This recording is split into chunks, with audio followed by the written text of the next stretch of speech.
Salut à tous, bienvenue sur ma chaîne YouTube. Ce petit espace dédié entièrement à la FIV, la fécondation in vitro. Trop heureuse de vous retrouver ici. Je suis là pour vous donner un coup de pouce, vous clarifier les choses et surtout vous accompagner dans cette aventure qui, soyons honnêtes, peut parfois s'apprenter à un véritable marathon. La vidéo d'aujourd'hui est un peu longue, je vous l'accorde. Mais pas de panique. J'ai pris soin de vous mettre les minutages dans la vidéo pour que vous puissiez directement aller aux sections qui vous intéressent le plus. Et si vous voulez encore plus d'infos, n'hésitez pas à faire un saut sur mon site web. Le lien est juste en dessous dans la description. Je capte à fond l'importance de ce parcours pour vous. Ce n'est pas juste une série de rendez-vous chez le docteur. C'est carrément votre espoir, votre rêve de créer une famille qui est en jeu. Alors, je mets un point d'honneur à rendre cette aventure aussi limpide et zen que possible. Mon équipe et moi, on est là à bloc pour répondre à toutes vos interrogations et vous soutenir. Vous n'êtes pas tout seul dans ce trip, promis. On va plonger dans les méandres de la FIV. Depuis les échos qui nous aident à checker le bon déroulement de votre traitement jusqu'aux différentes techniques de fécondation, genre la FIV classique ou l'ICSI. On parlera aussi de ce qui se passe après, comme le transfert d'embryon et les étapes pour booster vos chances de réussite. Et puis, on ne zappera pas les risques et les effets secondaires, parce que bien comprendre les choses, ça fait aussi partie du deal pour être bien accompagné. Ce guide, c'est votre boussole pour aborder ce traitement avec confiance. Ok, parfois le chemin peut sembler un peu compliqué, mais gardez en tête que vous n'êtes pas seul, on est là pour vous filer un coup de main à chaque étape, répondre à vos questions, vous rassurer. Restez dans le coin pour notre prochaine vidéo où on va parler des échos et pourquoi elles sont méga importantes dans votre traitement FIV. Et surtout, n'oubliez pas de vous abonner à ma chaîne pour ne pas louper toutes les infos et les conseils que je vais partager avec vous. Merci d'être là et on se retrouve très vite pour la suite de cette aventure. Ensemble, on est plus fort et on va tout donner pour que ce rêve se réalise.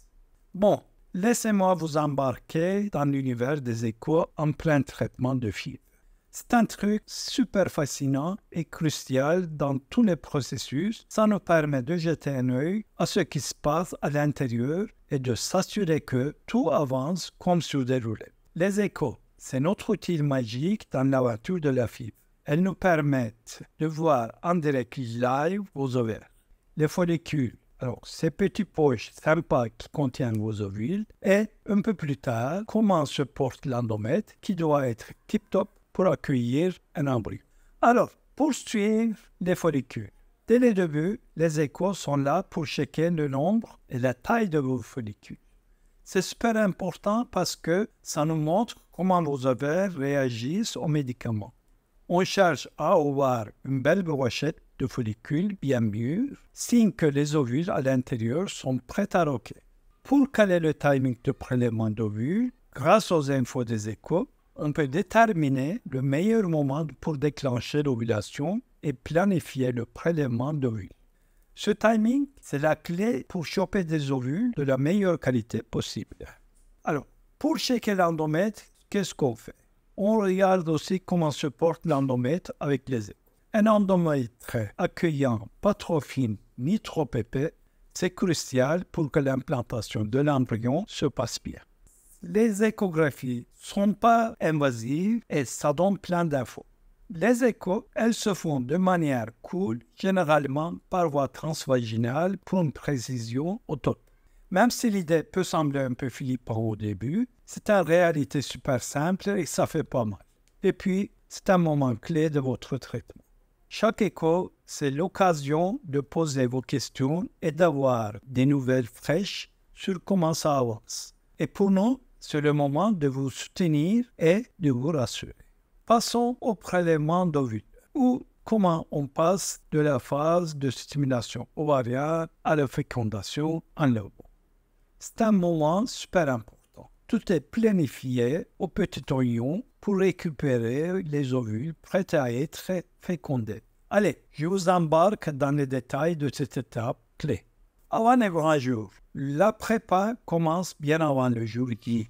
Pendant la phase de stimulation, on vous suit de près avec des échos et des prises de sang pour voir comment les follicules évoluent. Je vous avais expliqué tout à l'heure. Quand ils sont juste comme il faut, on déclenche l'ovulation pour que les ovules soient nickel. Ce timing, faut qu'il soit millimétré pour qu'on récupère les meilleurs ovules possibles. Le jour de prélèvement, l'anesthésie, on fait ça sous anesthésie légère ou une sédation profonde pour que vous soyez confiés et sans douleur. L'idée, c'est que vous soyez relax et en sécurité. La procédure se passe avec une aiguille guidée par l'échographie transvaginale. Le doc passe délicatement à travers la paroi vaginale pour atteindre les ovaires et aspirer le contenu des follicules, vos précieux ovules. On fait ça avec une précision d'orfèvre pour être sûr que tout se passe bien. Ça ne dure pas longtemps. En général, ça prend entre 15 et 30 minutes selon le nombre de follicules à visiter. Même si c'est rapide, c'est l'aboutissement de semaines de préparation. N'oubliez pas ça. Après ces récupérations, le temps après ces récupérations, c'est le temps de repos. Juste après, vous allez pouvoir vous relaxer un peu dans le clinique, le temps de vous remettre de l'anesthésie. La plupart du temps, vous pouvez rentrer chez vous quelques heures plus tard, mais prévoyez quelqu'un pour vous l'emmener. Les petits bobos, c'est normal de se sentir un peu barbouillé, d'avoir des crampes ou un peu de saignement. On vous file toutes les infos pour gérer ça tranquille à la maison. Et après, vous aurez sûrement un rendez-vous de suivi pour voir comment vous récupérer et parler des prochaines étapes. C'est aussi le moment où on check les ovules récupérés pour la fécondation. Quelques tips pour que tout roule. Soyez prêts, body and mind. Essayez de bien dormir la veille, suivez les consignes de jeûne et essayez de rester zen. Organisez-vous. Faites en sorte d'avoir quelqu'un pour vous accompagner à la maison après parce que vous aurez été sous sédation. Blablatez avec nous. N'hésitez pas à poser toutes vos questions avant le prélèvement pour vous sentir au top et bien dans vos baskets. Pourquoi c'est important ce prélèvement? La qualité et le nombre d'ovules qu'on récupère ce jour-là, c'est méga important pour la suite de votre traitement FIV. Une bonne communication avec votre équipe médicale, suivre les instructions à la lettre et être très bien préparé, ça peut vraiment faire la différence pour cette étape. En gros, le prélèvement d'ovules, c'est un moment super technique, mais fait avec un max de soins et d'expertise. C'est essentiel pour la suite de votre aventure FIV. Même si ça peut paraître un peu intimidant, comprendre le processus et bien se préparer, ça aide à le vivre plus sereinement. Pour la fécondation, c'est quoi le plan?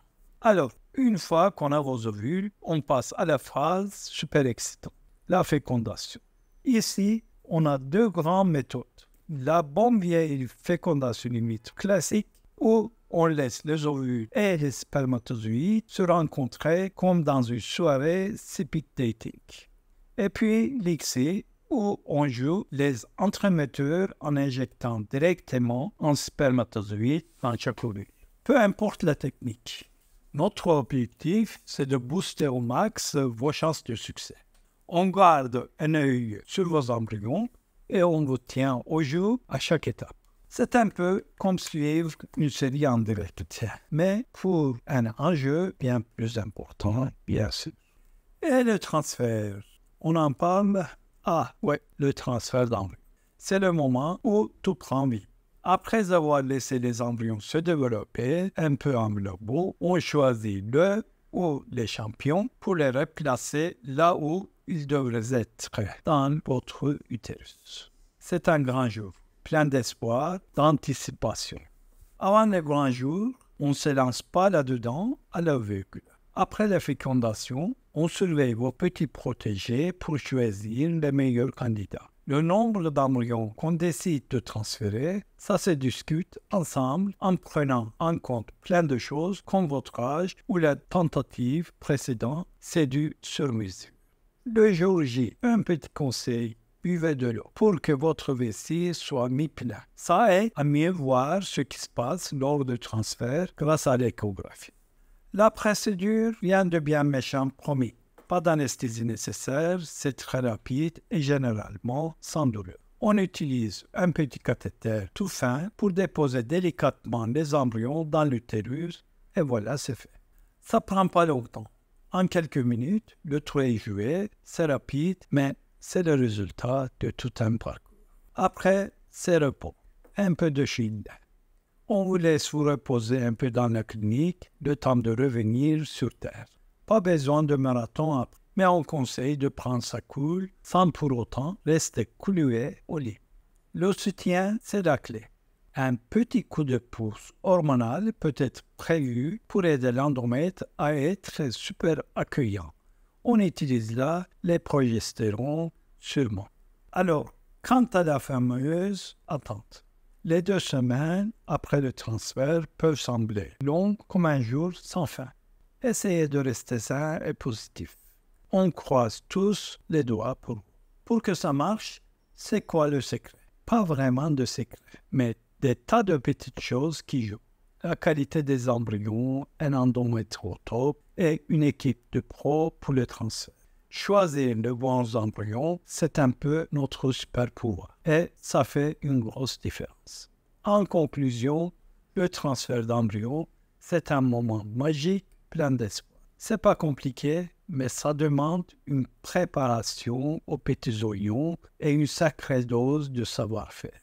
En suivant bien les conseils de votre équipe vive et en prenant soin de vous, vous mettez toutes les chances de votre côté pour que cette étape se conclue par une merveilleuse nouvelle.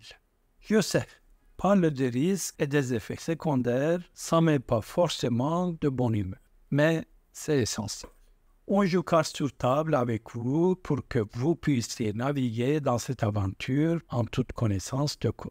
Allez vous consulter sur les risques et sur les effets secondaires. Merci 1000 fois de m'avoir écouté. J'espère que toutes ces informations vont vous aider à vous sentir moins seul dans cette aventure. On est là pour ça, vous guider, vous informer et vous soutenir. N'oubliez pas de cliquer sur s'abonner pour suivre toutes nos aventures ensemble. On se retrouve très bientôt pour continuer ce voyage. Ensemble, on est invincibles et on va tout faire pour réaliser ce rêve.